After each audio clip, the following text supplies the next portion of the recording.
Yes, I'm playing being goofy, folks. Thank you guys very much for joining us.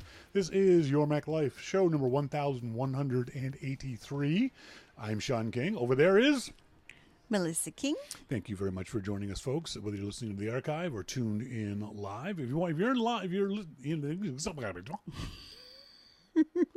if you're tuned in live, please join us in the IRC chat room. Our good friend Monty set up this really neat thing. If you go to the website, yourmaclifeshow.com, right there below the video, you can actually join the IRC chat room. And you can join Monty and MacMan and Sherry and myself and Melissa in the IRC chat room. That's where half the fun of the show happens. On tonight's show, we're going to talk to our good friend Jim Dalrymple of The Loop at loopinsight.com about, once again, Apple making metric buttloads of money. Did you know Apple did not sell as many iPhones in the year-ago quarter as they did in this past quarter? Oh. But they sold so many iPhone 10s at such a high price, their stock went up by $10 yet today. I'll talk about that and much more with Jim about Apple stock price. We're also going to talk in our starting point photography segment about Wim Wenders. Wim Wenders is a very famous avant-garde director who hates iPhone photography. We'll talk about his reasons why, and I kind of agree with him to a certain degree.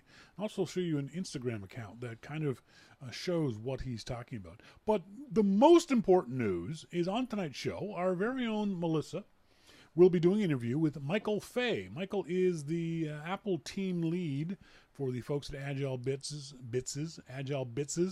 1Password app. My favorite password manager. I've extolled its virtues on this show and on Twitter for many, many years. 1Password.com's website. But I wanted to get a different perspective on this. And for the very first time ever in the 25-year history of Your Mac Life, I'm actually allowing someone else to do an interview. I don't know why. Because I love her that much. That's why. That's Or he she's doesn't. or not. But she does. But I wanted to get Melissa's opinion about this stuff because she's coming at it from a different perspective than I would. I've interviewed the 1Password guys 3 times over the years. And like I said, I love the company, recommend the company. But let's hear what a beginner would ask the 1Password folks. And Melissa's been working on this for, at least the last 10, 20 minutes. Oh, so I have not. That's not true. You've got questions listed. You've done research. You've gone to the website. Well, it sounds like I'm totally over-prepared, but I'm not. Well, you'd rather be over-prepared than under-prepared. Because if you're under-prepared, I'm just going to leave you hanging. I'll tell you right now. I could be under-prepared. I have no idea. I'm counting on Michael being a lovely man that's just going to help me out here. Absolutely. And if you have any questions for Melissa, don't send them to her directly. Send them to me, either in the IRC chat room or on air at yourmaclifeshow.com. We want her to focus on the actual interview stuff and not get distracted by you folks in the IRC chat room. No offense, but I do know from experience how you can get distracted if you're watching the IRC chat room. You forget to listen to what I'd like to listen to what he has to say. I just realized something. Uh-oh. Shit. Oh. How are you going to hear what he says? Well, I asked you, I said to you today, am I going to see Michael? Like, how is this going to work? Now I'm more nervous than ever because I can't hear him. No, you will. I'll give you these headphones, but I'm not going to be able to hear them. Shit! Switch seats? Monty, ruh-roh. Ruh-roh. Damn it, I just realized that. Where are those other headphones? No headphone splitter? That's a good question. I do, but where is it? Oh, well, that's a whole other question. Well, it's a thing, and it's got 2 things on it. You've seen it. Can you see it over there? It's a thing with 2 things. Okay, it's not this. No, it's not that. It's not Crap! This, which isn't Mr. King's condom, by the way. It's come on! Come on! Don't you see something like that around here somewhere? Oh my God.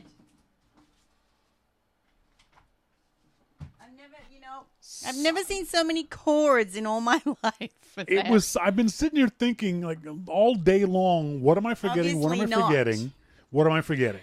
Mozzarella cheese.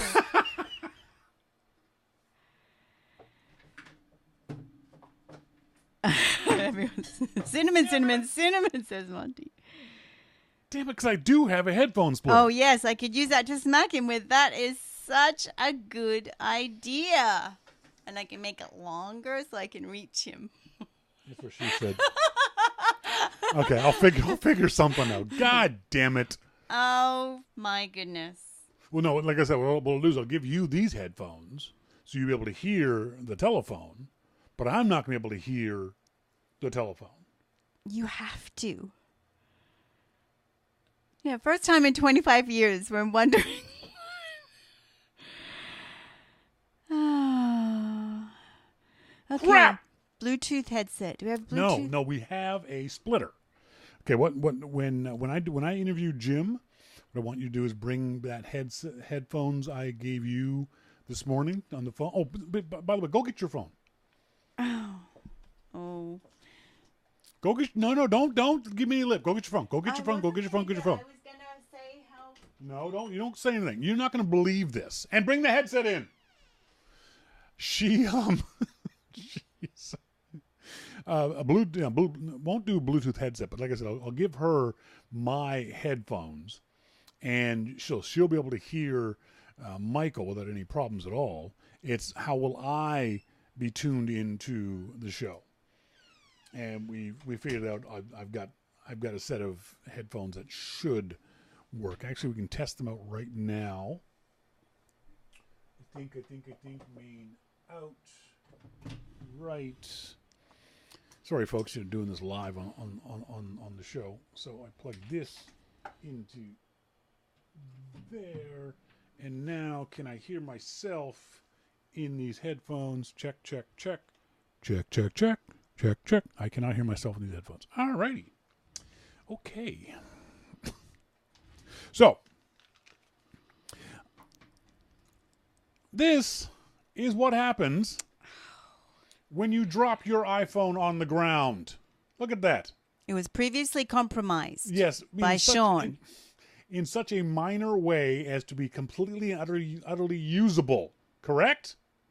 But yep. Melissa has since dropped it again and utterly smashed it. Now, it's still usable. I'm getting good at reading texts and looking at Instagram through shattered glass. The problem is you keep using this as a phone. You keep putting this up to your face. Not very often. I don't like to talk to people. This is shattered glass that she's putting up against her face. Yes. You got to stop doing that, sweetheart. I know. It's another filter. No, don't think of it as another filter. Oh, Lord.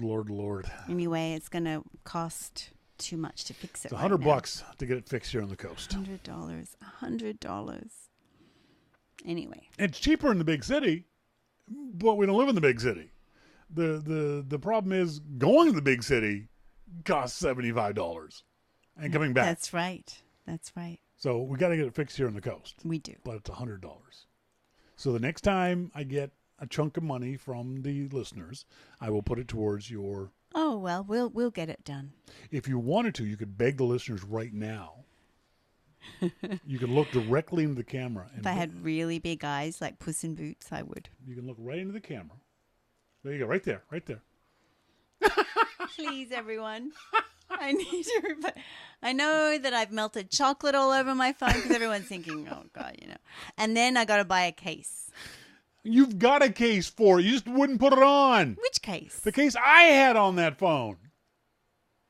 I don't remember that case. I had a black case on that phone. Where's the case? It's around here somewhere. Oh, with the splitter. Have we decided what we're going to do? Big. Oh, look. I know. It's by osmosis that this is coming over to me. Sunday morning, we get up and we're going to go over to the big city to meet Vito Mori. Vito and his lovely wife, Becky, are down from Prince George. And I had mentioned on Twitter that Melissa and I were lucky enough to find a cheesemonger, cheese store here in the area that had this delicious buffalo mozzarella. And this is unlike any mozzarella you ever had in your life. It's not like pizza mozzarella. It's not like regular sprinkled mozzarella. This is water buffalo mozzarella. I know it sounds weird, but it's the creamiest, most delicious pizza cheese you'll ever have. So Vito was born in Italy. He's not a native Italian. He's Canadian. He was brought up in Canada, but he was born in a little town called Lucca on the west coast of Italy near Pisa. And so he, like I, love all things Italian. So when I mentioned this, he went, "Oh, I can't even find stuff in Prince George." So I thought it'd be kind of nice to go over and see Vito, who's a wonderful guy, introduce Vito and Becky to my beautiful wife, and give him some of this buffalo mozzarella he can't get in the wilds of Prince George. So Melissa and I get up in the morning. We have our breakfast. We get on the motorcycle. We drive down to the ferry terminal. We're hanging out with all the other cool kids because here motorcycles get on the ferries automatically. There's no wait. And we get on first. So we're like, we get on the ferry. We go up to the above deck area of the ferry. We sit down and we're looking at each other. And I look at my lovely wife and go, "We forgot the mozzarella." Unbelievable.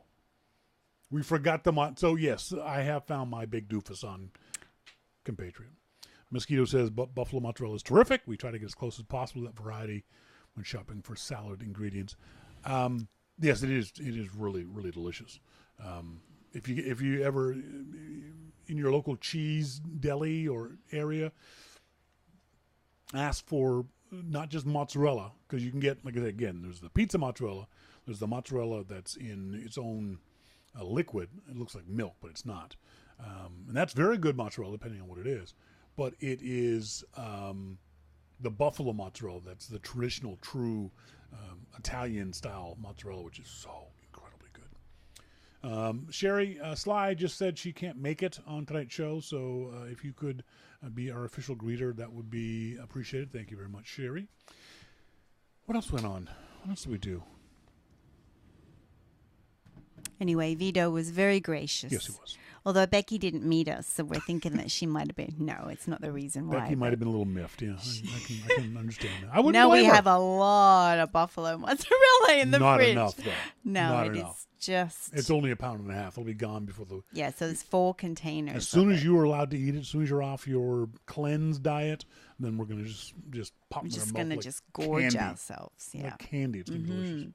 Later on the show, we're going to talk about Wim Wenders and his intense dislike of iPhone photography and whether his points are valuable or not. And they are a little bit. We'll talk about what he said and our responses to it.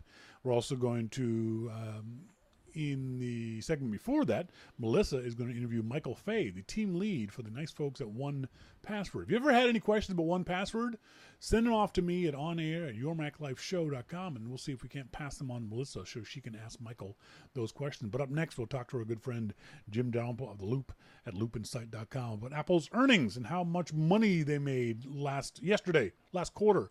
A little hint, buckets and buckets and buckets of money. All that and more coming up. This is Your Mac Life.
Welcome back to Your Mac Life, folks. Thank you guys very much for joining me here this Wednesday evening, or if you're tuned in to the archive in that particular way of listening on our phone, we've got our good friend Jim Dalrymple of The Loop at loopinsight.com. Jim, how you doing? I'm doing good, Shawn. How are you? I am good. You don't sound like you're in a bar tonight. Are you okay? Yeah. I always worry when I talk to you and you're not in a bar. It's just kind of disturbing. Apple announced yesterday the typical just massive amounts of money and huge sales and all that kind of stuff. They are on their way sometime, I predict, for the end of August to being the world's first $1 trillion valuation publicly traded company. Does that matter? Well, yes and no. Yeah. I mean, Apple is still going to make the products that they make, and they're, still going to try and do great things. And, that's just the way that they're going to keep going. But it'll probably help them in power and the market, with shares and stuff. I don't think do you think it's going to make any difference to Apple? Do you think Tim Cook, Phil Schiller at all care that at some point in the near future, there's going to be big announcements and headlines, Apple's now worth $1 trillion? No, I don't think it will. Should it matter? Should they be excited about it? Should they make a big deal about it? Come on. No, they're not going to make a big deal about it. But you know that they're going to be happy about it. Yeah. But will it make a big difference? No. Yeah, I don't think it's going to make a difference. I don't think anyone's going to be jumping up on desks and tables at Apple. If you've got significant amounts of shares of Apple, this could be a good thing for you. But for the most part, it's not going to make a great deal of difference.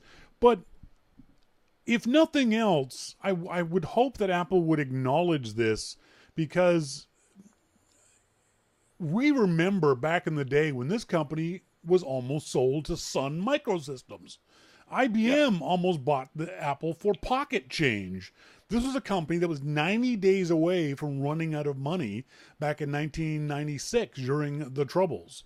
This is a remarkable turnaround for any company, let alone a company in a competitive environment like personal computers, and obviously now phones too.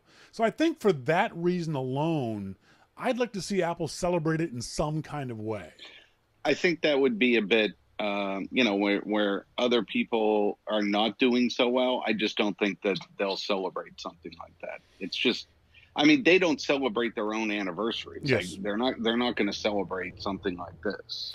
They don't tend to pay a lot of attention to anniversaries. That was, Steve Jobs is famous for saying that, he didn't look back at these kinds of things. Apple has done it to a very, very small degree in very small ways, but there's not going to be fireworks over the new Apple campus. That's for sure on the day they do this.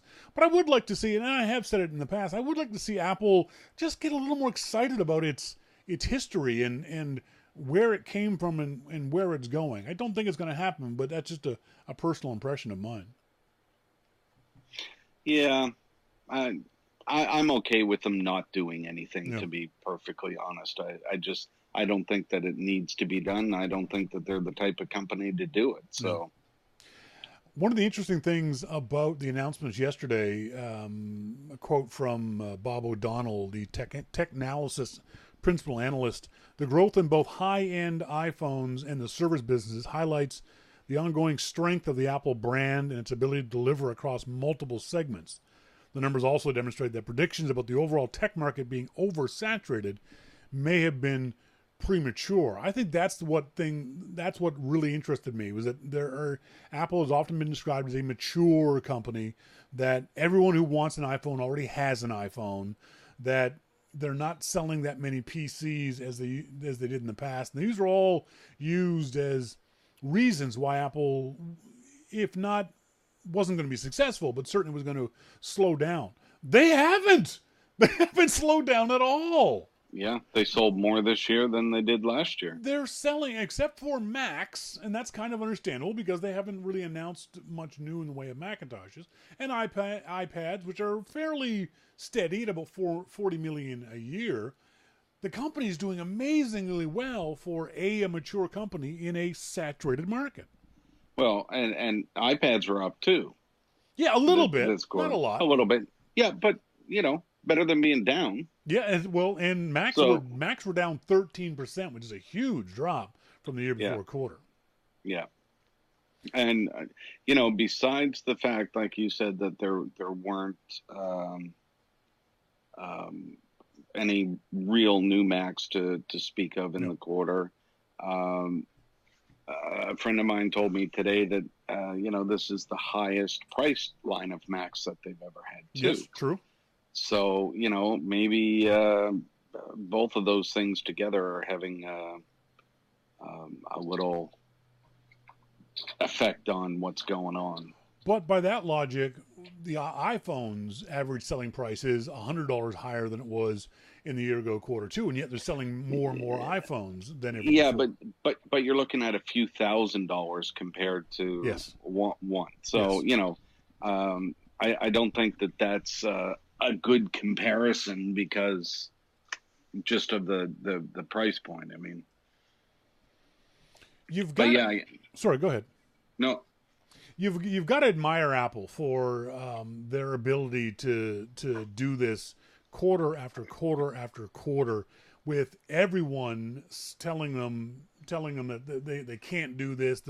People deprecate what Apple is doing. All their products are too high priced. They need to release things. Apple knows what they're doing, kids. Ignore all the naysayers. Apple is doing what Apple wants to do in markets that they want to do it in, and doing it better than anybody else. yeah, I think for that reason alone, anyone who has anything critical to say to Apple has to, by law, shut up for 6 months. Just because, guys, you keep being wrong. Just the media should not report on it. They shouldn't talk about them. You shouldn't get any play. The King Mo Jean or whatever Apple analyst. No. You're all wrong. Shut the hell up. yeah. I don't disagree with you there. The it's funny to listen to people, especially the ones that say, "Oh well, come talk to me in 6 months when the iPhone 10 failed." Yeah, that's right. Okay. Hi. Exactly. Now, I think the biggest surprise for a lot of people is how what Apple calls services have steadily increased quarter after quarter after quarter. This is a really interesting aspect of Apple, and one I don't think enough people are really paying attention. Services for Apple are the App Store, Apple Music, Apple Care, cloud services, that kind of stuff. Apple made $9.5 billion off of that stuff in the last 3 months alone. There are companies in Fortune 500 who would kill to have those kind of revenues for their entire company, let alone this like third tier stuff. Is there a concern though that Apple is, and you kind of wrote about it on The Loop today when you mentioned Gruber's post on Daring Fireball about Gruber wrote the iPhone 10 remains a hit, but you wrote, I don't want to believe this is true about iCloud storage limits. Gruber said that Apple's interest in increasing revenue from services is keeping them from doing what's right, increasing the base iCloud storage from 5 gigabytes to something more reasonable. And I guess the logic is that one of the reasons why services are increasing so much is that Apple keeps nickel and diming us on these things. And so you say that you don't want to believe this, but do you believe it? Well, and in the absence of another explanation, I mean, you almost have to believe it, don't you? I mean, really. It's kind of the idea of, charge what the market will bear.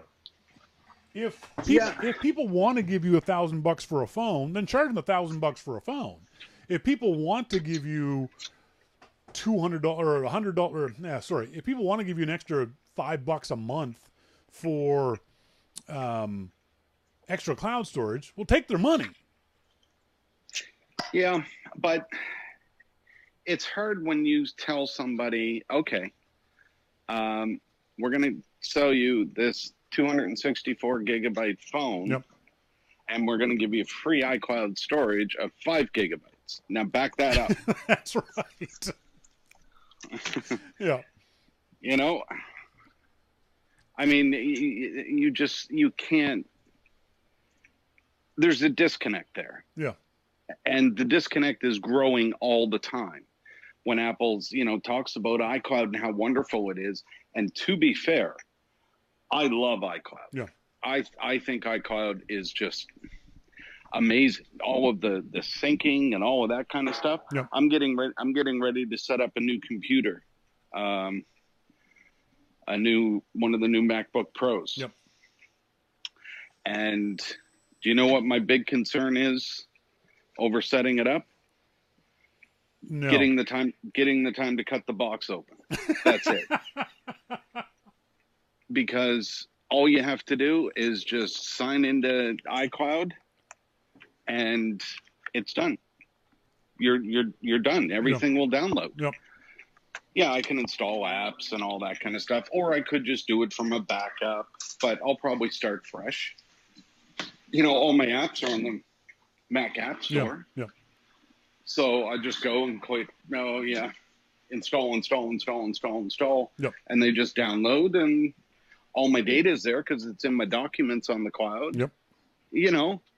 I mean, there is no concern about setting up a Mac, and that's all because of iCloud. Well, But yes. I think that they should. 5 gigs just seems embarrassing. It does. It does, especially when there's other companies, and I don't often want to directly compare other companies, but other companies offer you huge amounts of backup space. Flickr, for example, you get a terabyte of backup space on Flickr for free just by signing up for Flickr. Google gives you backup space. Microsoft, they all give you backup space for significantly more space for significantly less dollars. Let's be clear, though. Flickr is able to do that because nobody uses it. So if nobody takes advantage of it, then it doesn't cost them anything. Yes, but Google and Amazon have more clients than there are the installed base of Macintoshes. So what's the excuse there? Why you got to be bitchy like this? Because it just feels like Apple is nickel and diming their customers because their customers are willing to pay for this. And again, like I said, I kind of understand the idea of, hey, if the customers want to give us an extra $5 a month, take it. Don't leave money lying on the table. But after a while, this argument kind of runs stale when, like you said, I think isn't it 5 gigabytes per Apple ID, not per device? Correct.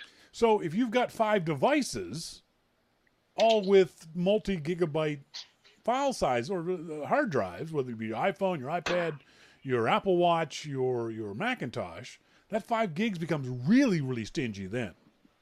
Oh, yeah.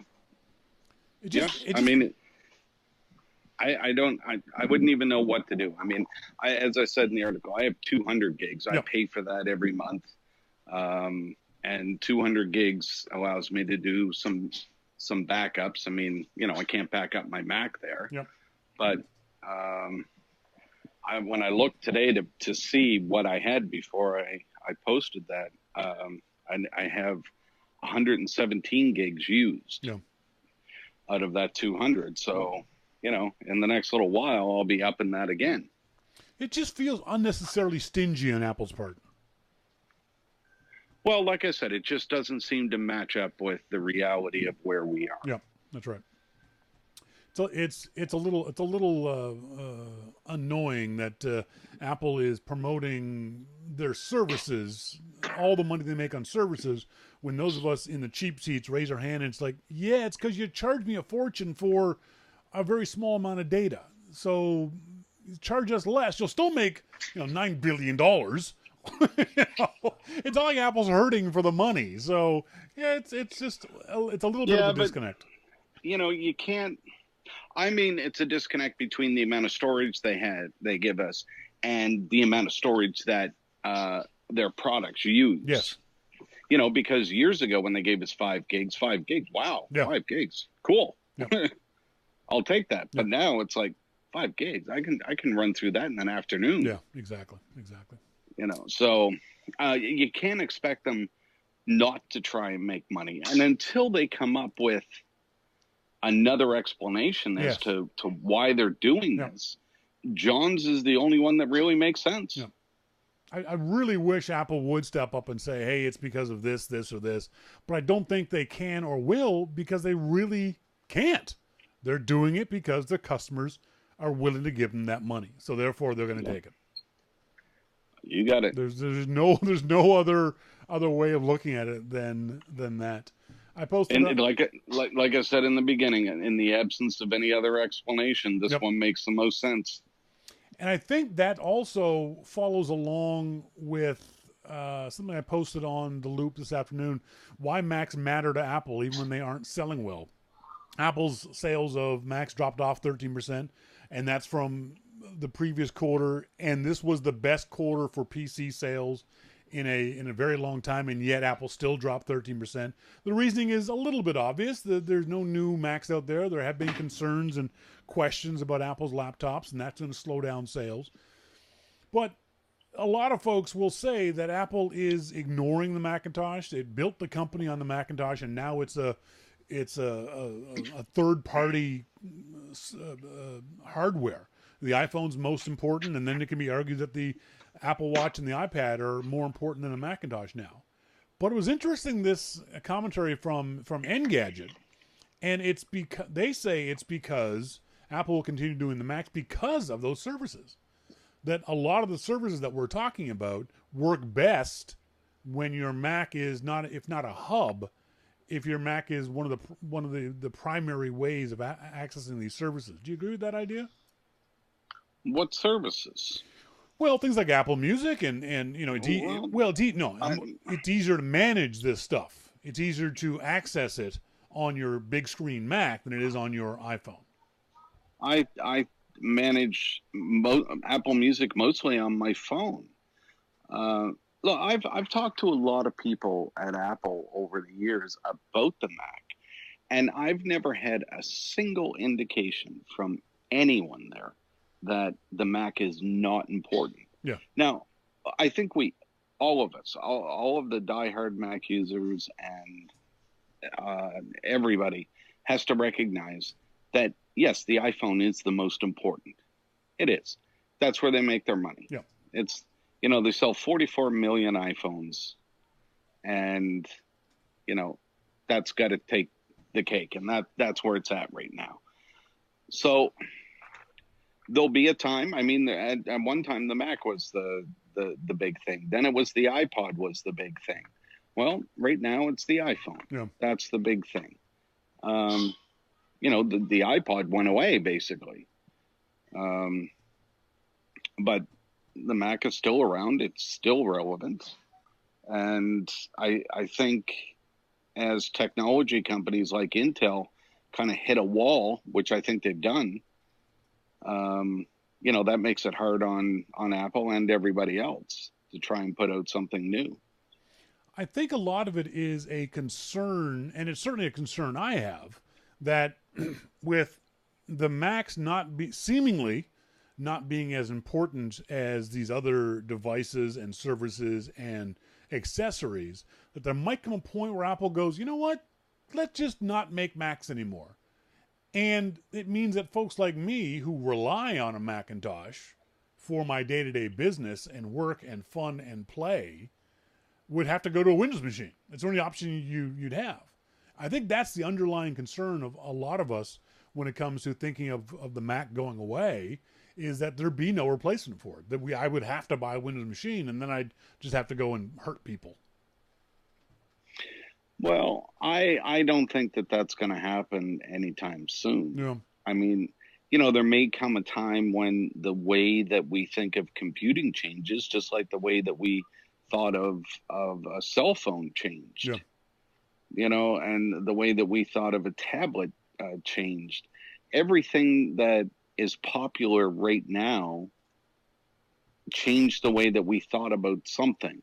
A watch, an iPod, iPad, iPhone, all of these things change the way that we fundamentally do things. Yeah.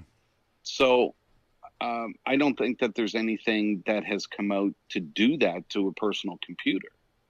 And until that happens, I really don't have any concerns about the Mac going away. Were there any concerns in general from your reading of the Apple earnings reports or listening to Tim Cook talk on Tuesday? Was there anything that jumped out at you that was something to keep in mind, a little bit of a downside? Well, I'll be honest, the only thing that really jumped out at me was the Macs. Yep. You know, I mean, everything else with Apple seems to be firing right along, you know, as you would expect. Yeah. I mean, they didn't make huge gains in iPhone or iPad, but they made small gains and held their own, but it was the largest June quarter ever. Yes. You know, so they're obviously, even though they made small gains and lost some on the Mac, the price that they're selling these things for is high enough that they made even more money. Yeah. What could be concerning about that? No kidding. We're selling fewer, but and that's the other thing too. We saw the news today that Huawei or Hua, whatever, is now surpassed Apple as the second leading seller of phones in the world behind Samsung. I don't care. It makes no difference. Apple None. is taking all the oxygen out of the room when it comes to making a profit from those phones. I'd be willing to bet Apple doesn't care that they're number two, because they're number one when it comes to making money off of these damn things. Yep. And I think Well, making money is more important than market share. I've always said that. And it's not only that they make money off of the iPhone, they make money off of the App Store. Yep. You know, it's just, there's money to be made everywhere, and Apple is making it all. So you said App Store and Apple, and that brings up another point. News just came out. I just got the email this afternoon. Apple is now no longer going to allow an affiliate program for apps from the App Store.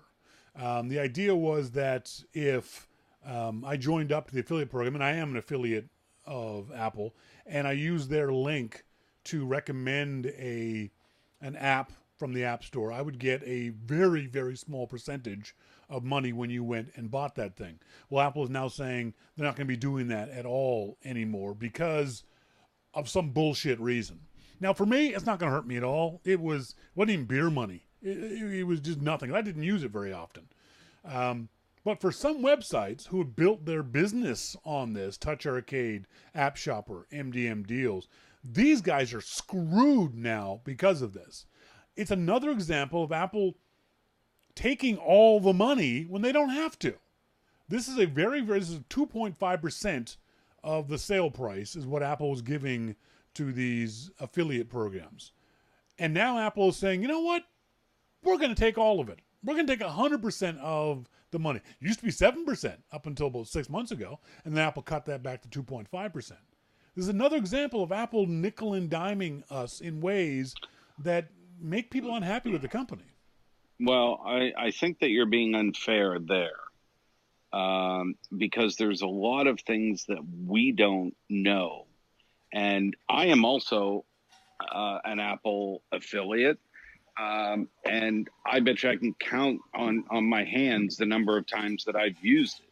Oh, exactly. Yeah, same with me. You know, so I never really get into doing that. So that's never where I got the money, and it's never where I really wanted to get the money. But, you know, every once in a while I would think about it and say, hey, yeah, let's put that up there. Sure. But is Apple... I mean, don't forget, Apple has to pay to administer all of this, and, you know, they pay an outside company to do all of that. Was it to the point now where people just knew that they could go to the App Store and that they didn't need to read reviews on apps, so they stopped, you know, the use of the affiliate stuff dropped so dramatically that there was no need for Apple to even do it anymore. It was costing them more than what they were getting.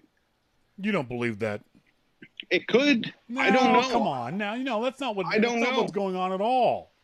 So, but keep in mind also that Amazon recently did this, and who else did it? Amazon, and the one that Amazon did killed websites. Yes. Absolutely killed them. Yep. They were dead in the water. Yep. As much as we talk about nickel and diming with the iCloud storage, I really don't see this as anything more than inevitable. Yeah, it might be inevitable, but it's still hurting, especially small publishers, needlessly. We've talked before about how difficult it is to find apps on the App Store, how, at least for me, I rely on people telling me about these apps, whether that be on Twitter or through RSS feeds with Touch Arcade and app MDM deals and those kinds of guys that let me know that these apps are there. I can go check them out, read reviews. And so I don't mind. I like the idea that they're getting a small amount of money from Apple for doing the work of finding these apps and reviewing them and doing whatever it is. I don't think it's the 2.5% that Apple's now taken away. That's not covering the costs, whatever they might be, of Apple after 10 years of the App Store, what it costs to run it. This is simply Apple grabbing, not even letting crumbs fall off the table. They're not even letting these guys get the crumbs from the App Store. They're taking a dirt devil and sucking up the crumbs before they even fall off the table. I think we'll have to agree to disagree on this one. Not a problem. I just don't see it the same way that you do. And maybe it's because we don't use it as much as what other sites do. And I know other sites use Amazon, and they use and once in a while we do use the Amazon links, but there are some sites that use affiliate links for everything. Yeah. And we don't tend to do that, so I don't see it as a big thing. Maybe it is. I just feel it's just not something I see. I just feel, and I don't use them very much at all either. I just feel bad for these small websites like Touch Arcade, like MDM Deals that do rely on these things. But it's also, as I said in the article on The Loop, it points to the danger of putting all your eggs in one basket, especially when that basket can be as fickle as Apple. You've really got to be careful when your entire revenue stream is from one source. If that one source gets cut off, you're screwed. Well, look at what happened to those websites that relied on Facebook's algorithm. Yeah, that's right. They worked with Facebook. They did all this stuff. They started businesses, and then Facebook changed the algorithm, and they were out of business. Yeah. That's the kind of stuff that happens. And Gruber said it before. Pretty much what you just said. If you're relying on another company like that to make your business, then you're screwed. Yeah, that's right. This was a weird story that popped up a couple of weeks ago. I was off sick last week, so we didn't get a chance to talk about it. CNET writes, Apple Store robberies, how thieves are getting away in broad daylight. Open spaces might look nice, but they sure make it hard to stop a robbery. There's been a rash in the last month or so of these kinds of robberies where thieves are rushing into an Apple store because they're so wide open, grabbing everything off the front few tables and then running away. Is this a fault of Apple's design, and should Apple change the design of their stores to protect their employees and customers? Well, it's the fault of the people who are running in and stealing this shit.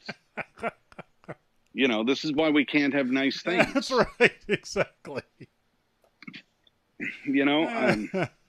And the other fault is that when they do go to court, they let them go. Yeah. So there's the fault. It's not the design. The design of the stores are beautiful. They're functional. They're airy. They're warm. They're everything that you would want in a retail store. Some idiot, and it wasn't an idiot from CNET, which surprised me because I would have expected to be an idiot from CNET. Some idiot said what Apple should do is publicize the fact that these machines are functionally dead as soon as you stole them. That they can't be used or sold as a functional iPad or a functional watch or iPhone because Apple kills them right away. So we have stupid thieves. Exactly. No. I'm sure the thieves know this. Even if they don't know it, they can still sell these devices for parts. Advertising the fact that these are dud machines the moment they leave the store is not going to stop robbery, you moron. People are still going to steal them, just going to sell them for less, you asshat. It's a ridiculous story. And you know what? Apple knows, and I guarantee you that Apple has done this whole pros, cons, upside, downside of the design of their stores versus the chance of robberies. And robberies, even though they get publicized, don't happen that often. No. So I think Apple is saying, you know what? We'll take the occasional robbery in order to keep this wonderful look and feel of our stores. And I agree with that. The problem is, it might happen at some point, God forbid it ever does, but it might happen when someone gets in the way of these robbers and somebody gets hurt or even worse, killed. And Apple's going to get blamed for that when it happens. I guarantee you that someone at CNET or ZDNet or one of the other idiot websites is going to blame Apple and their open design for someone getting hurt. And you're right, that's going to be dead wrong as well. Yeah. Who you should blame is the robbers. Exactly. They're the ones that did it. So writing articles on CNET or any other website about how Apple needs to redesign its stores is just stupid. Stupid. Folks, I've been talking to Jim Dalrymple of The Loop at loopinsight.com. He's here each and every week. Thanks, Jim. Thanks, Shawn. Talk to you later. See you, bye. See you, man. Bye. When we come back, we're going to talk to Michael Fey. Michael is the lead of the Apple team at 1Password. Agile Bits is 1Password. The website is onepassword.com. Number 1password.com. Actually, Michael is in our IRC chat room as we speak. So if you want to chat to Michael, you can join us in the IRC. Up next, we're going to have the very first, this is a historic occasion. This is going to be the very first time that someone other than myself does an interview on Your Mac Life. So stay tuned. This is Your Mac Life. Hello, my name is Melissa King. I'm Your Mac Life's official spokes Australian. As Shawn begins his 25th year of broadcasting on the internet, he has asked me to say a few words to you all. Send money. What? Why not? More? Okay. When you listen to Your Mac Life, you'll notice there are no ads, no commercial breaks, no 5-minute ad reads for products you've already bought or have no interest in buying. That's because Your Mac Life is entirely listener-supported, and not even listener-supported via a paywall or a subscription service. It's simple. If you like Your Mac Life, you can pay for it. If you don't want to pay for it, you don't have to. You can still listen. But we'd really like it if you did. On the Your Mac Life homepage at yourmaclifeshow.com, on the top left, there is a subscribe to YML box. You can send any amount you'd like each month automatically from your credit card or PayPal account. It's set for $2, $5, $10, or $15, but you can set it for any amount by clicking the Donate button. The best part is you'll barely notice it. It's $2, but it makes a huge difference to us here at Your Mac Life. It means we can pay for website hosting, internet access, new computers and software to run the show on, and so much more. So, if you like Your Mac Life, please subscribe. $2 will make a tiny dent in your wallet, but when enough people subscribe, it makes a huge difference to Your Mac Life. I'm Melissa King. Thank you.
welcome back to Your Mac Life, folks. Thank you guys very much for joining us here on the show. In our phone room, we have Michael Fey of 1Password. Michael is here to talk to Melissa. Melissa, take it away. Hello, Michael. Good evening, Melissa. How are you doing today? I'm good. Can you hear me all right? I can hear you perfectly. How good. about me? How are my levels? You sound just fine. Fantastic. So you'll have to excuse I'm a non-techie, non-nerdy individual.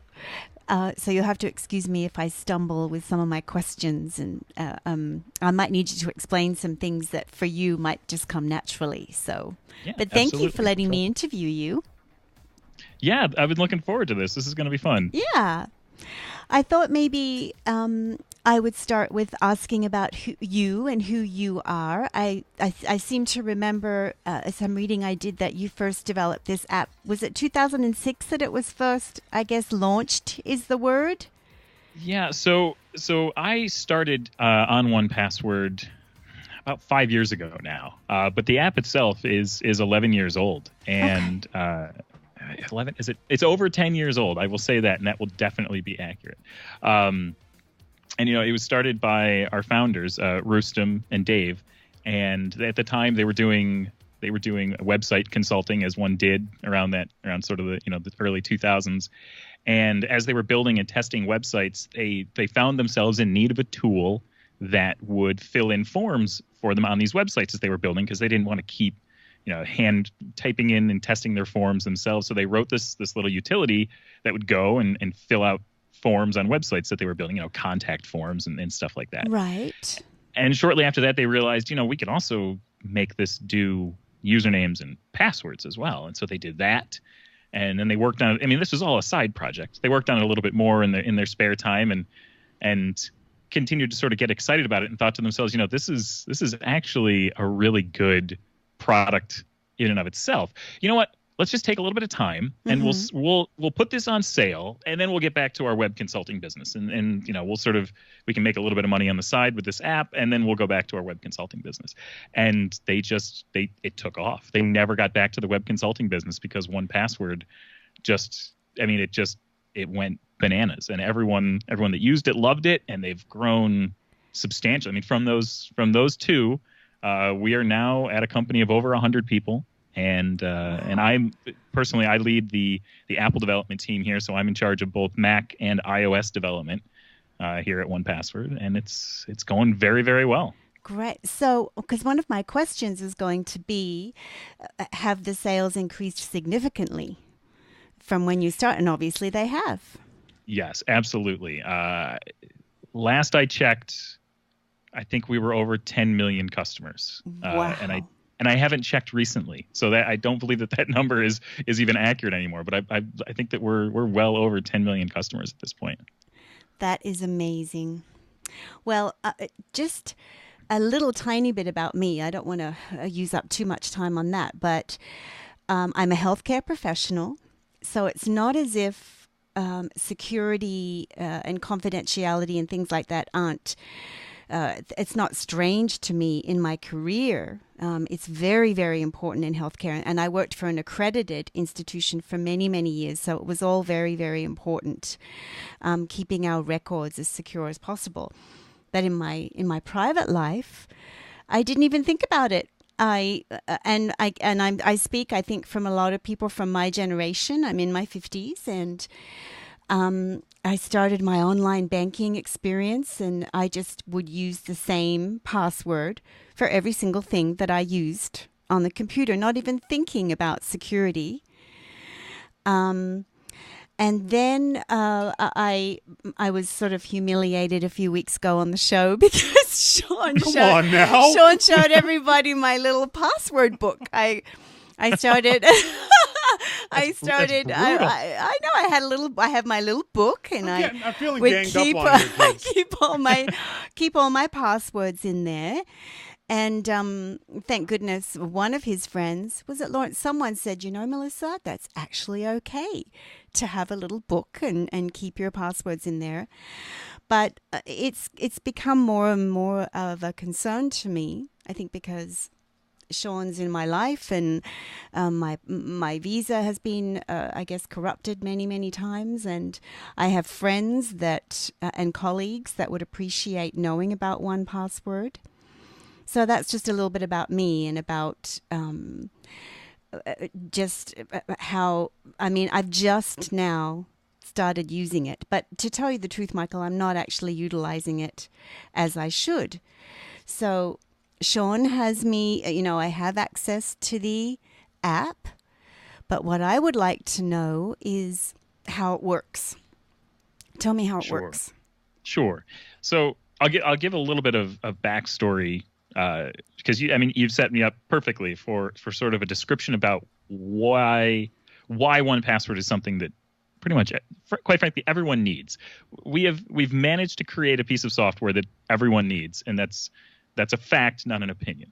I agree. And the reason is that it goes back to the root of what you talked about. And I think that this is where many people start when they first start using computers, and when they first start becoming more active online and everything, is that they create logins and usernames and accounts at all these different websites, and they say to themselves, you know what, I just use the same password. Like, what does it matter? Exactly. What does it matter that I just use the same?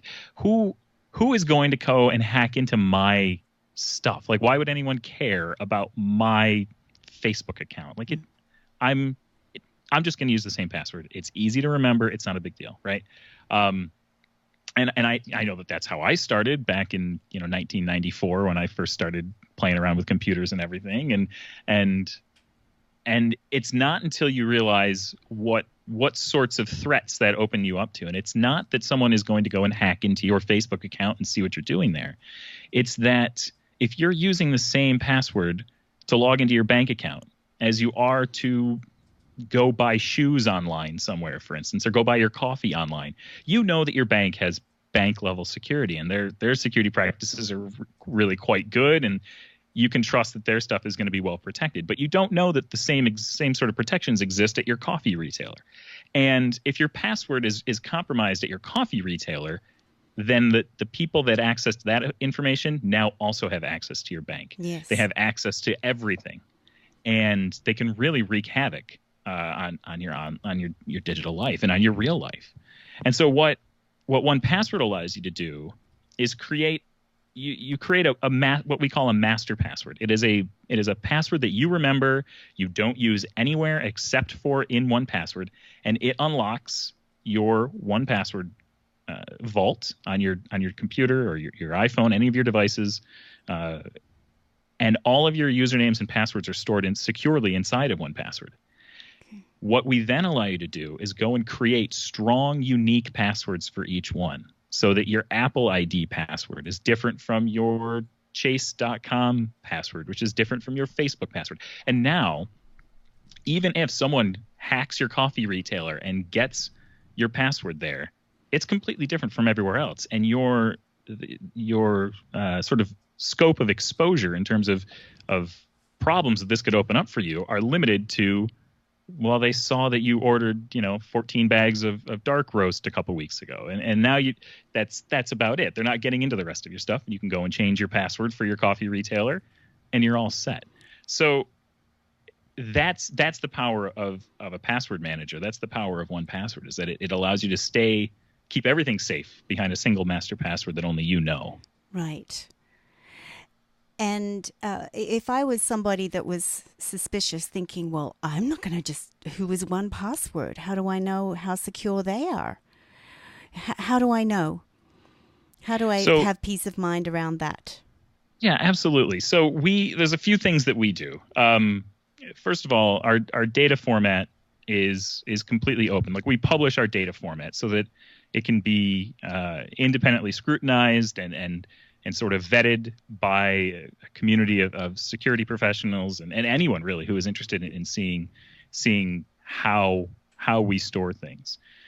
We've also written up a very extensive security white paper that outlines exactly what we do with your information and what information we have and what information we don't, where things are encrypted, how they're kept safe. And it really goes into a great amount of detail for someone who would be interested in sort of educating themselves on how 1Password does what it does. It's available on our website to go and read at any point. And that's all of that is well and good. I mean, both of those things I think are well-intentioned on our part, but there's still, we still open ourselves up to a healthy dose of skepticism, which says like, well, that's great that you're saying that you're doing all of those things, but how do we actually know that what you've created is safe? Mm-hmm. And what we've done is we've actually opened up what's called a bug bounty program against 1Password. And so we've created these goals, security goals that white hat hackers can go in and try and accomplish these goals. It's almost a game of capture the flag that we've set up, like a digital game of capture the flag, where we've secured away certain pieces of information inside of 1Password, and we've set up a goal for these people to go and try and get information. In fact, it's not just one goal. We've got a whole tier of goals. And so I think that our top prize, if you can capture the flag, so to speak, it's over $100,000 at this point. Wow. I believe. Like we've really put our money where our mouth is. Yes. That if someone can get and break into our system, like we will pay out significant. And it's a program that works. I mean, we have a very active community there. And it's been really great to see people try and get in and the types of things that they've attempted to do. And also it's been very rewarding to see that no one's captured the flag. Like no one's gotten at that top goal. And, because we really, as a company, it's security first. And that might sound like a PR line, but it's really true. Everything that we do, we start from a point of view of security and say, like, what are the security implications of this design decision? What are the security implications of doing something like this? And so we really try to put that first and make sure, because that's, at the end of the day, like that's all that we have to provide is we are a security company. And that's what we all want, right? Yes. How many other password management apps are out there? Are there a lot? Are there many more? Yeah, there's definitely others. I want to say that if you search for Password Manager on the App Store, you'll get something in the realm of between 10 and 20 other apps out there. Okay. But 1Password is certainly at the top of the tier, I would say. Yes, I'm just wondering how they compare to your capture the flag idea and things like that. So this is a very an example of how non-nerdy I am. So what if things are going up into the cloud? What happens then? Because I have no idea. Yeah. No, this is all fantastic. Like these are all great questions to ask, and honestly, this is the type of skepticism that someone should have when they use an app, especially a password manager app. Like you want to know what we know about you, right? Yes. And the real answer to that is that when you go to 1password.com and you sign up for an account there, we know your email address. We know what devices you've used to sign into 1Password. So we will be able to see if you have a Mac or an iPhone. We know if you've paid for your account or not. But that's about it. Like we don't have your master password. It's never sent to us. We don't have any way of decrypting your data. We have no way of resetting your account to give you access to it. I mean, it's effectively a zero knowledge system we've set up so that your information is yours. We certainly store encrypted versions of it on our servers, but it's yours. We don't want to know anything about you, quite frankly. And if we could set up a system where we didn't even know your email address or anything else like that, like we would happily do so. Yes. Go on. So we really do encrypt. We encrypt everything before it leaves your device. It's protected through travel from your device up to our servers. There's a whole host of things that you can go and look at on 1password.com/security that really digs into the nitty gritty of the types of protections that we have in place. And I could certainly go through all of them, but I think that a better answer is to say, like, go and read about it for yourself and see what you think, and sort of be skeptical as you are being. But all I'll say is that everything's encrypted end to end and protected beyond that even. And tell me what encryption is. So encryption is when you take a piece of information and you apply mathematical transformations to it and turn it into nonsense effectively. Okay. And without having the original, what would be called an encryption key, there's no way to unlock that data. It really is a lock and key system. Okay. And so when you encrypt something, you take a key, which would be your password, and you use it to transform what would be, readable text into complete gibberish. Yes, Okay. exactly. Okay. Exactly.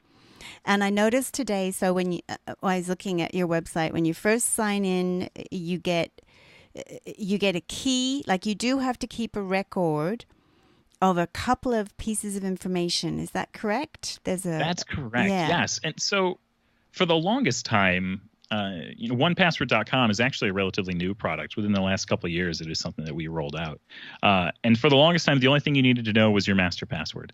Okay. And with the introduction of 1password.com, we actually added this, what's called a secret key. Yeah. And okay, so when you encrypt something, the longer your password, the longer the key that you use to encrypt it, the more gobbledygook you get out the other end. Okay. And so we normally everything is encrypted with your master password. When 1Password was first introduced, everything was encrypted with your master password. When we introduced 1Password.com, we wanted it to be stronger. And so we created this thing called a secret key, which is basically like a master password that we create for you. And so you take the master password that you know and you combine it with the secret key that we've created for you. And now the level of encryption that we're able to provide in your data is just light years ahead of anything that you'd ever be able to create with just the master password. Okay. And so this secret key, again, is something that we don't know. We generate it on the device that you create your account with. Mm-hmm. But we do recommend that you print off your emergency kit and you store it in your safe, or fold it up and stick it in your little password book in your case. I noticed that. and you keep it safe. You can write your master password down on it and you keep it somewhere safe. And now with those two pieces of information, you'll never be locked out of your data. Okay. You'll always be able to access it with those two pieces. But the secret key is not something you ever have to memorize. We store it securely on the devices where you've signed into your account. And so the only thing you truly need to remember is your master password. Okay. And I feel like I've generated my own. I know Shawn might have to correct me if I'm wrong about my own, because I have my own password that I use to get into 1Password. That's correct? We have not done that level yet with your password yet. I wanted to get used to doing it simply on your Mac before I expanded your knowledge into other things. Oh, okay. Okay. So I'm not going to lose it because I'm going to print it off and I'm going to put it somewhere very safe. So, okay. So, and can I use it just on the web? Do I use 1Password just on the web? You can use 1Password. So 1Password, let's just talk about on your Mac for now, and then we'll talk about where else you can use 1Password. So you can log into 1Password.com and get access to your information there. You can install the 1Password Mac application, which actually will integrate with your web browsers. So if you're a Safari user, you can actually use 1Password to fill in your passwords for you on the websites that you visit. So once you've stored, the first time you log into a website that's not stored in 1Password, it will actually ask you, do you want to save this in 1Password? And you say yes. Mm-hmm. And then the next time you go to log into that website, you can just click on 1Password and it will fill in the website for you. Yes. Fill in your information into the website for you. Yes. And all of that information is kept up to date. So if you're using 1Password in the Mac app, and then you go to 1Password.com, you can see that those two things are kept up to date automatically. Okay. You can then install the 1Password iOS app, and you can start to use 1Password on iOS.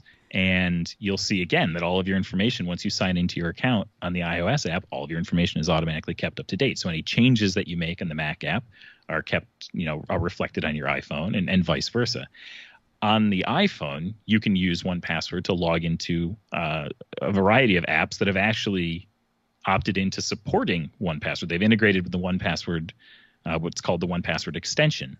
And so what'll happen is that if you go to, I think that Slack is a good one. If you have the Slack app and you go to sign into a Slack account, there's actually a little 1Password icon on the Slack login screen, and you can tap on that and bring up 1Password right within Slack, and then send your Slack login information over to it.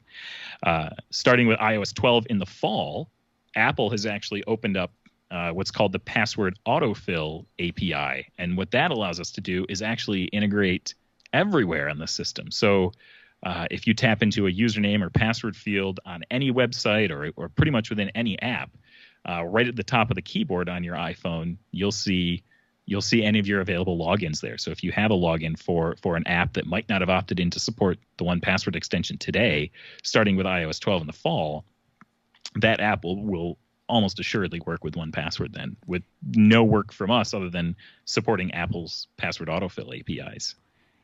So that means if I go into my banking app, my credit union app, it could potentially do that for me? Yes. Okay. Wow. Okay. So what kind of things can I save in 1Password? Can I save my credit card information or? Yeah, absolutely. So the big three, as far as we're concerned, are usernames and passwords, which we call logins, credit card information, and then what we call identities, which is personal information, such as your name and your mailing address. And with those three things, really, you can go to any website, any online retailer, and you can log into that online retailer, create a strong password, a strong, unique password for that retailer. You can then go and buy something and fill in your credit card information from 1Password right in the cart, and fill in your mailing address information right there. And so it gives you a central location to store those big three types of information that you can then fill into any website. Yes. But beyond that, we support a variety of different categories. There's bank account information. You can store your driver's license information in there. I store my passport information in there, which I find very handy, especially when I've got the tray table down and I'm coming in for a landing. I can fill out my little customs form thing. Yeah. Yep. We also support Social Security numbers, which has been fantastic because I have my wife's Social Security number in there and then my children's Social Security numbers in there as well. So that's information that I 100% will never memorize. Oh, and now I don't have. Yeah, I love that. So all of that information is in there. And now we're getting. We also support software licenses and wireless routers and stuff like that. One of the things that I've set up and I really recommend. I mean, I consider this more of an advanced feature, but I'm going to bring it up anyway. All right. We've actually created what I've called an estate planning vault. So within your account, you have everything is organized by vaults. That's sort of our nomenclature for collections of different items. Okay. And I've created a vault called estate planning. And in there, I've put our Social Security numbers, I've put our bank account information, I put basically anything that anyone would need in the event of my death or my wife's death. And we've given our executor access to that vault. I mean, this is someone that we are, obviously we trust enough to carry out our wishes in the event of our deaths. Now they've also got a record of all of this information and they've got access to it through 1Password. So they can go and what's wonderful is that as I'm updating passwords or, changing things, creating accounts on new banks and stuff like that, this information is getting saved off in this estate planning vault. And our executor is automatically has access to that stuff. And it's just there for them securely in case, the worst happens. Yes, no, that's excellent. I have all that stuff just in an old-fashioned safe lockup box. So just in, a fireproof lockup box. And there's nothing. I certainly don't take away anything from that. It's absolutely a way to go. Mm-hmm. In as we, everything that I do is digital. And I think that's where most people are headed. And so I like to make sure that I have this digital record of everything, so that, again, in the event of the worst, someone isn't sitting there on the phone calling up a bank and saying, "No, but I swear I'm the right person for this. Can you please unlock this account?" Yes. Like, I just eliminate that trouble. Can 1Password create passwords? Absolutely, yes. That's its bread and butter. It will create a strong, unique password at the drop of a hat. You just ask it for something new, and it'll whip up something completely nonsensical. Okay. The other thing I want folks to realize too about 1Password is it can not only create passwords, but it can create passwords the way you want them to. So there are some apps and some poorly done websites that won't let you do passwords that have funny characters in it. They'll only use numbers or only use letters. And you can tell 1Password to make this password 12 characters long, but only use letters, or only use numbers, or you can use a bunch of different things. So you can customize how 1Password creates them for those websites that are stupid and won't let you create these weird gobbledygook websites. And isn't it true, Michael, that some folks say that gobbledygook passwords aren't as good as multiple word passwords? Could you confirm or deny that?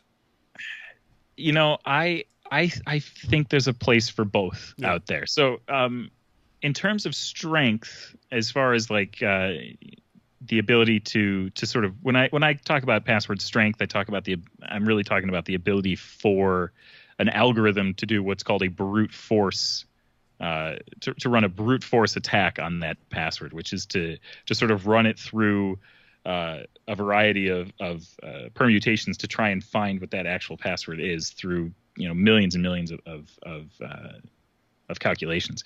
And when you use the 1Password password generator, whether you are using the random character generator, which just creates gobbledygook, or you're using the word list password generator, which creates a password that is human readable. It's something that you could look at and read. It's a collection of random words. Like I will whip one up here for a second. And sometimes this thing sometimes this thing is fantastically clever with what it comes up with, and sometimes inappropriately funny. I've just created a password called euphoric bunko pause. And, I mean, it's completely nonsense, right? Russet blousy slake. Earlobe abduct hump. I mean, like I could go on. It sounds very Faulty Towers. It does, actually. It's fun. And so I can create a wordless password that, those are 3 wordless passwords, but I could go to 4. I can go all the way up to 10. And those passwords are just as strong as what you would get with a gobbledygook password.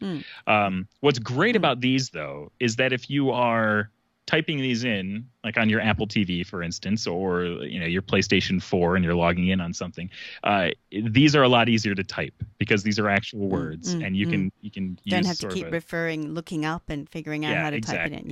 It makes a bit more sense. It's also easier.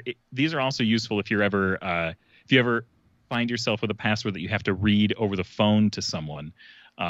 You can read them a series of words separated by dashes or spaces, and not have to say capital X 3 lowercase b. It's just a little bit user friendly that way.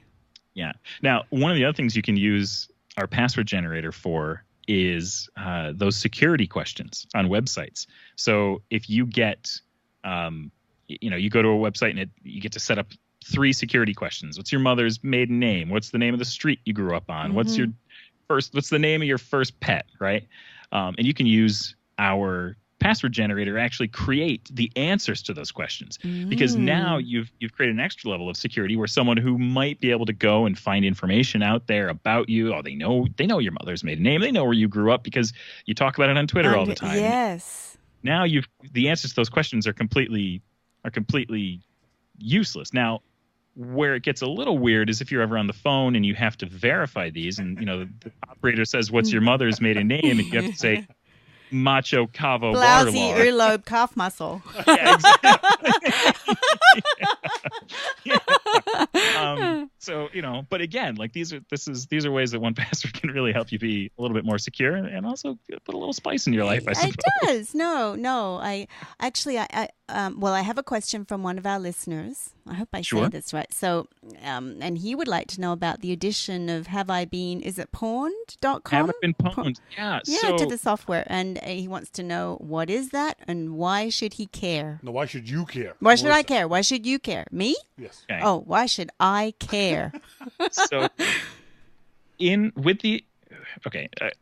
I'm about to get on a soapbox because I love this feature. This is one of my favorite things we've ever added to 1Password. So we released 1Password 7 for Mac just before WWDC, so right at the end of May, and we introduced a complete overhaul of our security audit feature in the app, which is called Watchtower. And Watchtower is something that existed in the app before 1Password 7.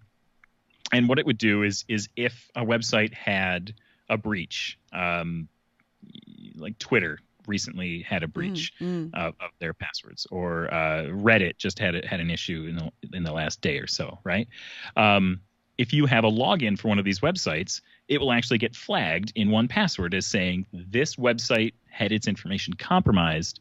You should go and update your password there. And it's a fantastic security feature. I mean, this was something that was allowing people to know when their data was potentially put at risk. That was sort of generation 1 of Watchtower. Generation 2 of Watchtower, which I guess I shouldn't really say that it's, we haven't officially given it generations, whatever. The new version of Watchtower that we have in 1Password completely blows this away. We still have those traditional checks of yes, this website had a breach, and 1Password will tell you about them. We've also integrated with the Have I Been Pwned service, and this is a service that security researcher Troy Hunt set up. And what he's done is he has gone out, and for each of these breaches, he has harvested the passwords that were breached from these different websites, and he has a collection of over 500 million passwords. Now, what's awesome about this is that we've integrated with this so that if you are, Melissa, you're setting up 1Password for the, you're getting your passwords put in it. You're logging into your websites. You're using the same old passwords that you've always used. Yes. And you might even have some that you've created yourself. You're like, well, you know what? I'll add some numbers to it, and I'll put my dog's name in there, and I'll put this other thing in. And you know what? I will create something that's unique to me, and that will be my password for this website. What's amazing is that as clever as a person thinks they're being, that password is almost certainly not unique.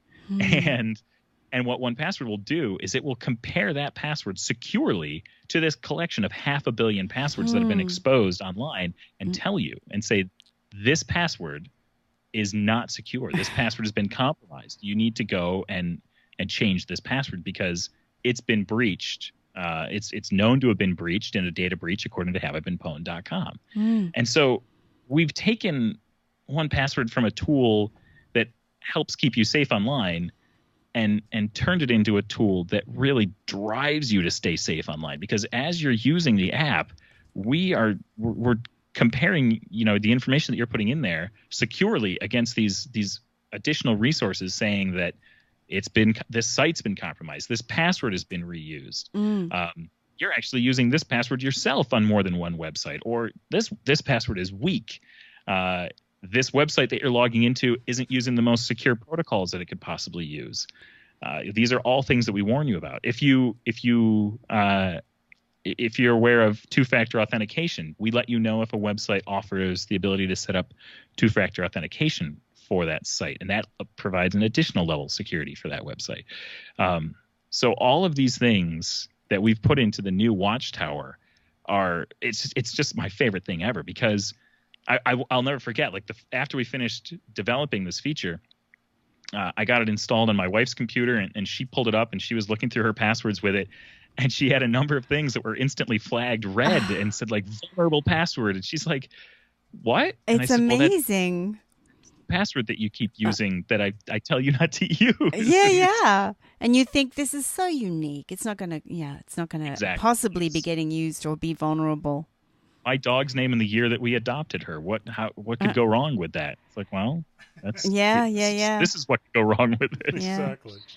Well, so I just have a couple more. I think that Michael answered my question because you had mentioned that there's going to be more and more apps that are going to opt in to 1Password if you use them. Like, I use Notability. I don't know if you're familiar with that one at work a lot, and I get concerned about security on that one because it's confidential information about children. But I think I'll have that option perhaps in the future to use that for folders that I set up in Notability.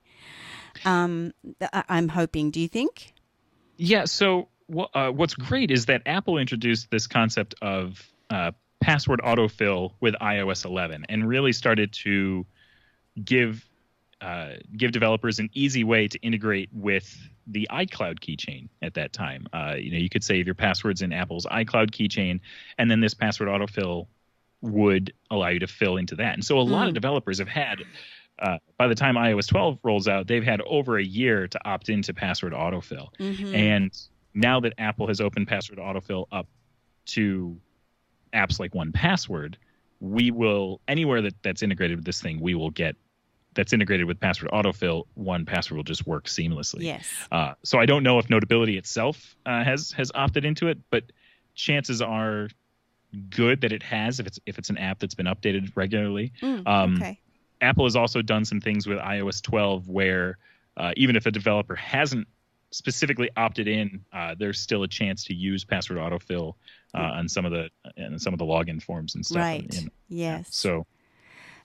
Well, I just have to say, unfortunately, I think that all of this extremely important, secure password stuff, it's out there for all the nerds and the techie folks. And I think that many, many, many people, particularly who I know, are not aware of it. And they struggle with passwords, and I could go on. And it's unfortunate. And I had said to Shawn a few days ago, I said, I think that banks and credit unions and other institutions should have even just a pamphlet or some way to say, you know what, this is your choice, but this is out there. I don't feel like that people get told enough about the option of doing this. They wouldn't have to force it upon people. It's just giving them a seed to plant in their minds regarding security for all of especially their finances. So I would love it if banks gave out a little 1Password pamphlet inside the free tote bag that they gave you when you signed up for a new checking. I think they should do that. I think it's part of their responsibility. You have a lot of people of older generations now, putting their banking and doing it all online. And so how much is 1Password if I want to tell my friends about it? Yeah, 1Password for an individual is $2.99 per month. This is the unfortunate part is how long has it been since I've been to the pricing page on our website? It is $2.99 a month. Yeah, I saw that for today. an individual, and then it is $4.99 a month for a family. Right. And the family account is really great. It's one of those things where I kind of recommend that everyone sign up for a family account, because even if you don't have an immediate family in your household, it's the kind of thing where you can start to introduce your parents to it. You can start to bring members of your extended family in on this. And what it does is, it gives you, every family member has their own master password that they use to get to their own private information. But then you can start to set up these vaults where you can share information. And so within a household, things like the Wi-Fi password or the Netflix password, now you can give access to the kids securely and through 1Password, through a vault that you share with them. But your bank account information and stuff that you and your spouse wanted to share, that's completely separate from the rest of that information. And so you can start to compartmentalize things a little bit.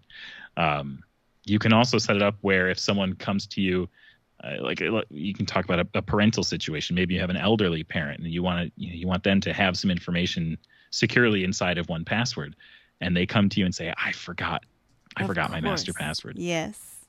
We as a company don't have access to reset an account, but you as the family organizer can go ahead and recover you can put their account into what's called recovery, and it allows them to go and change their master password to something else and sort of reset themselves and get access back to their data. So it creates a safety net around this idea that, like, if they ever forget their master password, or they lose the piece of paper with their secret key written on it, yes, you can go and save it for them. Excellent. So $2.99 or $4.99 a month. Yes. Michael, want to confirm, I know this is one of the things that bugs nerds like myself. The standalone version of the app is gone. It is just a subscription model now, correct? That is actually incorrect, I Shawn. thought so. That's why I asked. Oh, I see. You were setting it up. Thank you. I was. You're welcome. When we introduced OnePassword.com, it was our first time introducing an app with a subscription model, which is an incredibly dirty word for many, many people these days. And it's funny.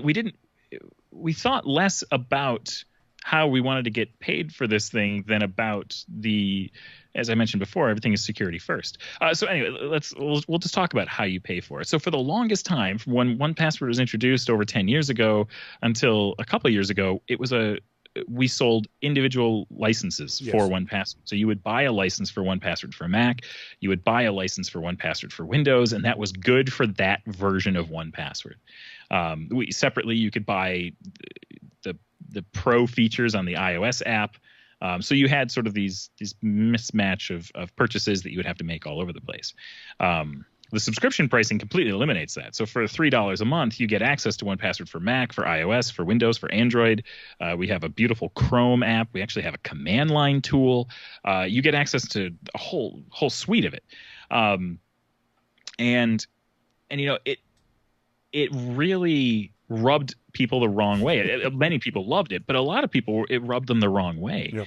And it took us a long time to come up with a cohesive message about what we were going to do, because people were asking us, like, what are you doing with standalone licenses? You're killing them, aren't you? You're going to kill standalone licenses. I know you are. And we would say, like, we're not. I don't think so. We don't know yet. We hated saying it because we didn't know. Like, internally, we were like, are we going to kill them? What are we going to do? And so, we decided with 1Password 7, because we were really getting a very vocal amount of feedback saying, I only want to pay. I want to buy a license. Yep. I don't want a subscription. Just let me buy a license. And we said, okay. For 1Password 7, which is coming out, this will be our first paid upgrade in a long time, which I think is also part of the problem. We released 1Password 4, which was a paid upgrade from 1Password 3. And then when it came time to do 1Password 5, we said, paid upgrades are kind of a pain. You know what? We'll just give it to everyone that bought 1Password 4. We'll just give them 1Password 5. Yep. It'll be fine. And then as we were working on 1Password 6 after that, it got to the point where we're like, upgrade pricing's a real pain. You know what? We'll just give it to everybody again. If you bought 1Password 4 or 5, we'll give you 6, right? And now we've created this. I mean, I really, it's your own damn fault. It's our own fault. And I call it the doing our best to go out of business model, because we just kept giving, like, we didn't charge for upgrades forever. Yep. And I mean, thank God it's as popular an app as it is, because I don't think that many other indie apps on the market would be able to weather something like that. And so finally, like 1Password 7, we're like, okay, it's going to be a paid upgrade. And you know what? We're going to do it. We're going to sell licenses. And it was absolutely the right decision. People have been very happy with the fact that we sell licenses. However, we as a company believe that a 1Password.com account is the best way to use 1Password today. Sure. For all the reasons that I've talked about today. Like, in a family environment, being able to recover someone else's account, being able to easily share information without having to set up, strange third-party sync setups that you have to then maintain, or that can only be maintained by someone with a minor in system administration. Yeah, really. We believe that it is the best way to use 1Password today, and that is not.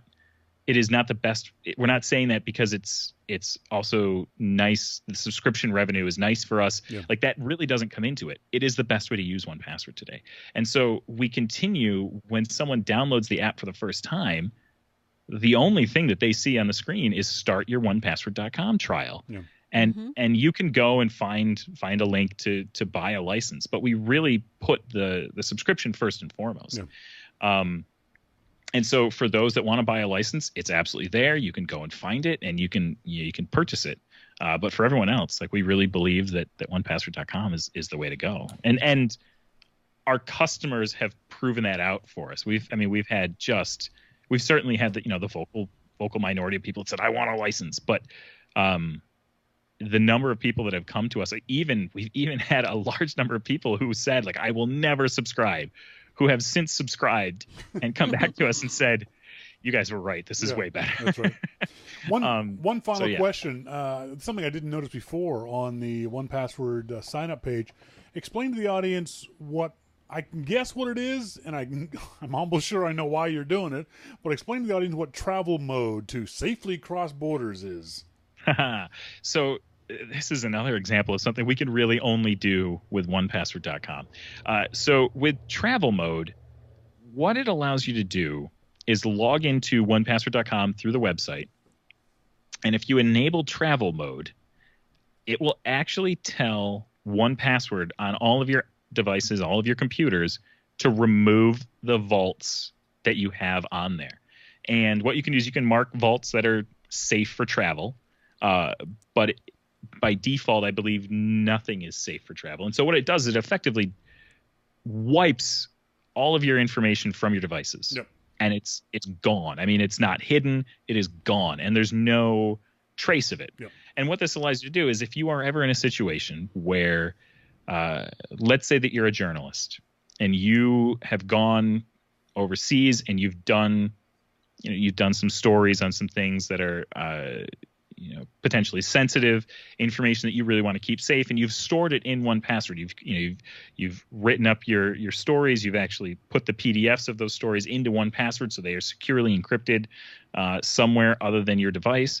You can then go and know that when you cross the border and you enabled travel mode, that if you get into a situation where you are compelled to unlock your device and then further compelled to unlock 1Password, that none of that data is there. It's completely gone. And then after you cross the border and you're safely back wherever you want to be, you just log back into 1Password.com, turn travel mode off, and all of your information shows up on all your computers and devices again. I like that idea. Unfortunately, we now live in a society where that's, well, sometimes necessary, but certainly in the example that you use, I know I've got a friend, a security expert, who travels to China on a regular basis, and he loves 1Password for exactly that. He buys a separate laptop before he goes to China and then leaves the laptop in the hotel room for the maid afterwards, because he knows he's been hacked. He knows, because he's such a high-profile security guy, he knows that people hack him all the time. So he just leaves that data on the thing, but he uses 1Password in exactly the way that you describe. He deletes everything, or he doesn't even delete everything. When he travels, he buys a brand new laptop, and then he gets to the country, he downloads his stuff from the 1Password website, and he can do the things that he needs to do. Right. Yeah. We've go ahead. Sorry, go ahead. No, I was gonna say we've had a lot of, we've heard a lot of great stories from people that have successfully used travel mode and said, like, oh, this is great. Like, I felt a lot better knowing that this is there. Yeah. And that even if they didn't find themselves in a situation where they could be, potentially compelled to do something that they didn't want to do, that at least that they sort of had that peace of mind. So it's been really cool. Folks, been talking to Michael Fey. Michael is the team leader over there at 1Password. Agile Bits, Canadian company, by the way. I just want to get a little plug in there. That's why they give away so much stuff for free, because they're stupid Canadians. We just everyone. They're very nice Canadians. Everyone takes everything. Nice. So technically, I'm a New Yorker. I mean, I'm in Syracuse, New York. Yeah, but that's so close to Canada, it doesn't matter. It's true. It's true. It's just an hour over the lake. Exactly. You're like on the border, dude. Come on. You couldn't be closer if you lived in Buffalo. Come on. Michael, I want to say thanks very much for doing this. I really appreciate you taking all this time to try to explain 1Password to my lovely wife, and I think you did a great job explaining. So I really appreciate it. Thank you, Michael. Thanks, very Michael. much. Hey, it's my pleasure. And listen, if you ever want to do a follow up, I'm available. We can do it. We can go more in depth. I'm around. But otherwise, like, I was Thank very you. happy to be on here. This is great. Perfect. Thank you. And folks in the IRC channel might have questions for you too, if you wouldn't mind sticking around for a little bit. Yeah, I'm gonna go. I'm actually looking at it now. I'm gonna pop in there and answer any questions that come up. Fantastic. Thanks, Michael. Bye-bye. Cheers. Bye bye. I see. I want to go to a commercial break now, just so I can. But I think I can do. Oh, Look at that high five! Yay, you! Nice job. thank you. You did very well. Thank you. I think you got your questions that you wanted to ask. You I did.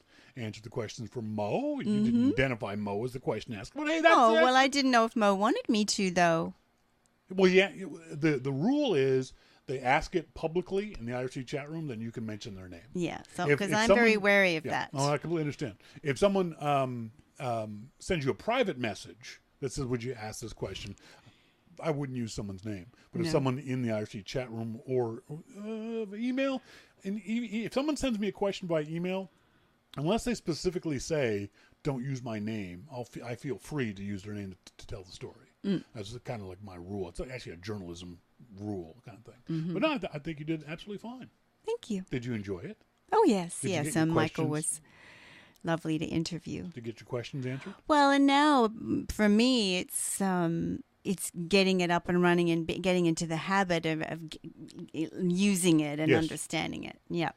Yeah, that's always going to be the issue. You know, I've talked about this before, and I've talked about it on the show. You are as secure as the effort you want to put into it. I agree. If you don't want to do anything about it, then you're not going to be secure. Mm-hmm. And that's your choice. That we all know, we're all adults. We all know the dangers of this kind of stuff. So if you decide, I don't have anything important on my computer, I don't know if that's fine. You go ahead and do that.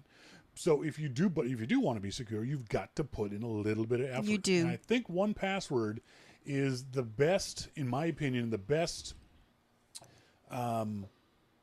midway point between being really, really secure and it being really easy to use.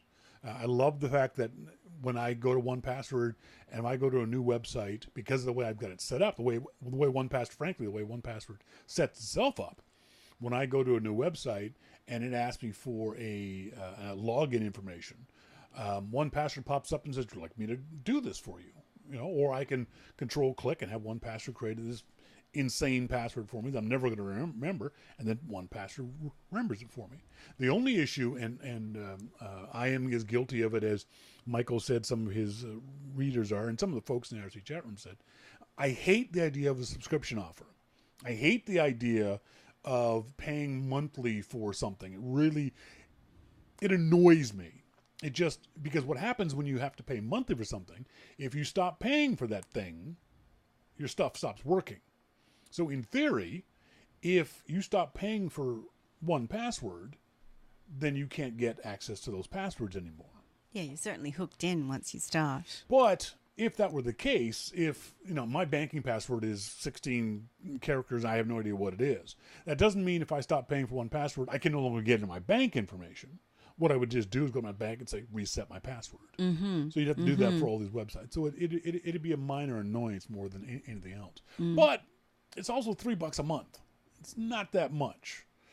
But I'll be honest with Michael. I have not paid for the subscription to 1Password, if only because up until I only need it for one person. I don't need all the features that it has. But now that it's me, you, Rory, Damon, a family thing, I think we should. maybe the $5 a month is worth it I for the agree. security. Mm-hmm. So we'll look into it. But yeah, definitely thanks to Michael for being here for such it was longer than I expected him to be on because you were so good. Oh, well, you have to be careful of it, but that's also the art of interviewing, is keeping it within your time limit. Oh yeah, but I wasn't gonna cut you off. I knew you had some specific questions that you wanted to ask, and I didn't want to cut you off ahead of the time. We're going to do the Wim Winder Starting Point Photography segment on next week's show. By the way, on next week's show, we're going to have another interview with the guys from Lambda School. Have you ever heard of Lambda School? Go ahead and say no, because I know you haven't. Oh, no. Lambda School is an interesting idea. Let me just grab this real quick. Lambda School, Lambda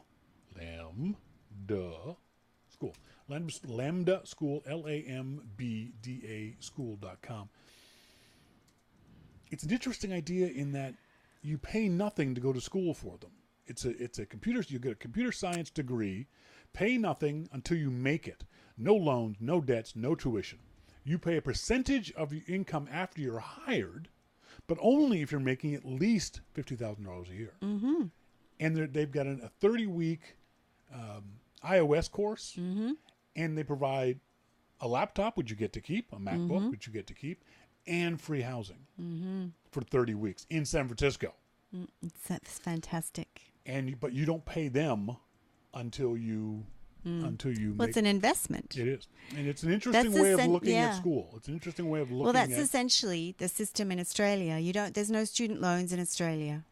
You go to school for free. What? Really? You go to school for free, and then when you graduate, the government takes a percentage of your earnings slowly over time to pay back the money. You don't have a student loan in Australia. A percentage of all your earnings, even if you work for minimum wage, or earnings above a certain amount. They prorate it to whatever, but you don't have a student. You don't come out and go, "Oh my God, this is a huge loan." It's prorated, but is it prorated to a small number or a significant, like 25% of your income, or is it 1% of your income? I think they would prorate it to whatever your earnings are. So they're not taking a significant chunk out of your wages if you're working minimum wage. No. Okay, that's interesting. But yeah, we'll be talking to the folks at Lambda School about that next week, and we'll do the Wim Wenders starting point photography thing. So we'll do that on next week's show. I'm very proud of you. Thank you. You did a good job. Thank you. Folks, I want to say thanks to our good friend Jim Dalrymple of The Loop at loopinsight.com for joining us here. I want to say big thanks to the folks at Agile Bits and 1Password, especially to Michael Fey, the team lead at 1Password, for patiently answering our questions. And there very well may be a follow-up interview in a few months as Melissa gets used to what this all is all about. Shawn's doing passwordese language. That's right, exactly. That was my 1Password password. And thanks very much to Melissa for agreeing to do that. You're the very first person to ever and I've asked previous co-hosts if they wanted to do interviews, and they all said no. So when I suggested this to you, I was fully expecting you to say no, and you didn't. So I'm very proud of you and very happy you did that. Also, thanks to you guys for being tuned in to the show, whether you're listening to us live in the IRC chat room or whether you're tuned in to the archive. As always, I want to say thanks to you guys for joining us. I've been Shawn King. I'm Melissa King. And you've been listening to Your Mac Life. See ya. Bye.